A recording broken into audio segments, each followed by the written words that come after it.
একদিন হঠাৎ প্ল্যান করেই চলে গেছিলাম সোজা লেক মলে। সেদিন কোনো ছুটির দিন ছিল না।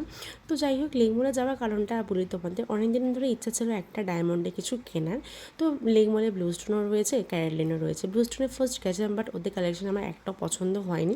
সেজন্য চলে এসেছিলাম ক্যারেটলেনে। এখানে আসার কারণ হচ্ছে আমার একটা হাতের ডায়মন্ডে ফিঙ্গারিং নেবো বলে সে কারণে এসেছিলাম। তো অনেক ফিঙ্গারিংই দেখলাম, তো পছন্দ তো হচ্ছে অনেক, কিন্তু আবার দামের ব্যাপারটা রয়েছে। তো অনেক ভাবনা চিন্তা করার পর কিন্তু মনের মতো একটা ফিঙ্গারিং নিয়েছি, সেটা তোমাদেরকে পরে নেক্সট ব্লগে দেখাবো। তো এদিকে বিল করা হয়ে গেছে, আর এইসব দেখতে দেখতে 1-1.5 ঘন্টা অলরেডি কেটে গেছে। খিদেও পেয়েছে, তো সোজা চলে গেছে ওপরেই ফুড কোর্টে। তো মা এসেছিল আমাদের সাথে। তো ফুড কোর্ট থেকে নিয়েছিলাম গরম গরম টি জাংশনের চা, যেটা খেতে আমার ভীষণ ভালো লাগে। তারপর নিয়েছিলাম ছোলা বাটুরে, ওরা আমার জন্য, আর মাকে আবার ডিনার করে নিয়েছিলাম মশলা ধোসা নিয়েছিলাম। চা খেয়ে কিন্তু ওখান থেকে বেরিয়ে গেছিলাম হলো বন্ধু বাড়ি, সেটা ভিডিও শ্যুট করা হয়নি, একটু দরকার ছিল।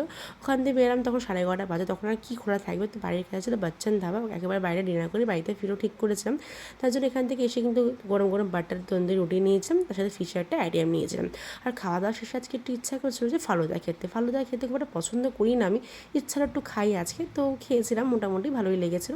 খাওয়া দাওয়া শেষ করে এখন বাড়ি ফিরছি। তো চলো ব্লগটা এটা করে আলাম। তোমাদের ভালো লেগে থাকলে একটা লাইক কমেন্ট সাবস্ক্রাইব করে যাও। দেখা হবে নেক্সট ব্লগে। টাটা।